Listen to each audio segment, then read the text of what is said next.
চায়ে আমি তোমাকে চাই, চিনি 2 চামচ, মনে থাকে যেন। ফ্ল্যাশব্যাক। হ্যালো ভালোবাসার মানুষজন, লাইফ এক্সপ্রেসের নতুন একটা ভিডিওতে স্বাগতম। ঘুম থেকে উঠে আমি অঞ্জনকে বলেছিলাম আমি আজকের সকালটা তার হাতের চা দিয়ে শুরু করতে চাই। চা তো সে বানালোই না, উল্টো আবদার করে বসলো আমার হাতের ক্যারামেল চাটা খেতে চায়। তার আবদারকে আমি ফেলতে পারি, তাই ঝটপট রান্নাঘরে চলে গেলাম। পাত্রে দিয়ে দিলাম চিনি আর চা পাতা। চিনি আর চা পাতা খুব ভালোভাবে ভেজে নিতে হবে। যখন ভালো করে ভাজা হয়ে যাবে চিনিটা গলতে শুরু করবে, আর তার মধ্যে অ্যাড করে দিতে হবে লিকুইড দুধ। লিকুইড দুধ দিয়ে অনেক ভালো করে জাল করে নিতে হবে। খুব ভালোভাবে জাল হয়ে গেলে চাটা খুব ঘন হয়ে যাবে। চাটা দেখেই তো রাজ্যের ক্লান্তি দূর হয়ে যাবে। যাই হোক, আমার চা বানানো শেষ। এখন চলে গেলাম ঝটপট বারান্দায়,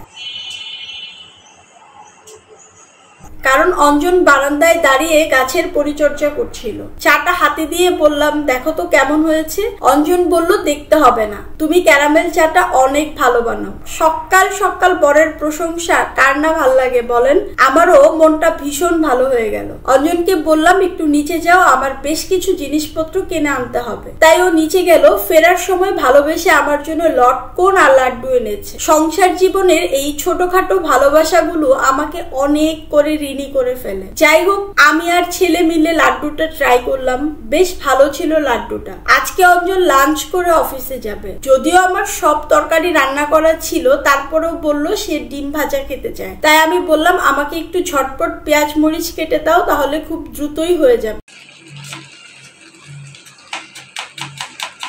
আমার বর আমাকে অনেক কাজে হেল্প করে। এটা প্রত্যেক বরেরই করা উচিত, কারণ সংসার দুজনের। তাই কাজগুলো যদি ভাগাভাগি করে করা যায়, তাই চাপটা অনেকখানি কমে। যাই হোক, আমাদের লাঞ্চ পর্ব শেষ। অঞ্জন অফিসে চলে গেল। আমি আর অস্তিত্ব বের হয়ে গেলাম অস্তিত্বের নতুন স্কুলে।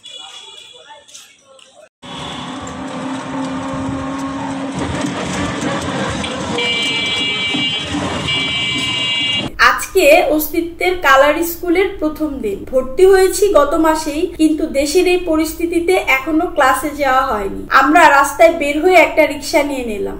রিক্সায় যেই একটু বাতাস খাওয়া শুরু করলাম, ঠিক তখনই রিক্সা এত জোরে চলা শুরু করলো, তখন আমার গান গাইতে ইচ্ছে করলো। রিক্সা কেন আস্তে চলে না? কিভাবে আস্তে চলবে বলেন? ব্যাটারি চালিত রিক্সা যে। যাই হোক, আমরা স্কুলে পৌঁছে গেলাম। স্কুলে পৌঁছে অস্তিত্বকে ক্লাসরুমে দিয়ে আসলাম। প্রথম দিন তো, যদি ওর মন খারাপ হয়, আর আমি পাশে অপেক্ষা করতেছিলাম। কালার স্কুলে একটা বসার জায়গা আছে, সেখানে অনেক ভাবিদের সাথে পরিচয় হলো, বেশ ভালো লাগছিল। অবশেষে অস্তিত্বের ক্লাস করা শেষ। বলল মা আমি বার্গার খেতে চাই। স্কুলের প্রথম দিন, তাই আমরা এনজয় করার জন্য একটা খাবারের দোকানে ঢুকলাম। এরপর 10 নম্বরে খাবারের অনেক রকম ছোট ছোট শপ হয়েছে, যেগুলোতে মজার মজার খাবার বিক্রি করে। অস্তিত্ব বার্গার খেতে লাগলো, আর আমি ওর কাছ থেকে গল্প শুনতে লাগলাম ওর বন্ধুদের কথা। ওর নানা রঙের গল্প শুনতে আমার কিন্তু বেশ ভালোই লাগছিল। অস্তিত্বের গল্প শুনতে শুনতে আজকের ভিডিওটা আমি এখানেই শেষ করে দিচ্ছি। দেখা হবে আপনাদের সাথে পরের কোনো ভিডিওতে। ততক্ষণ পর্যন্ত ভালো থাকবেন, ভালোবাসায় রাখবেন। Thanks for watching.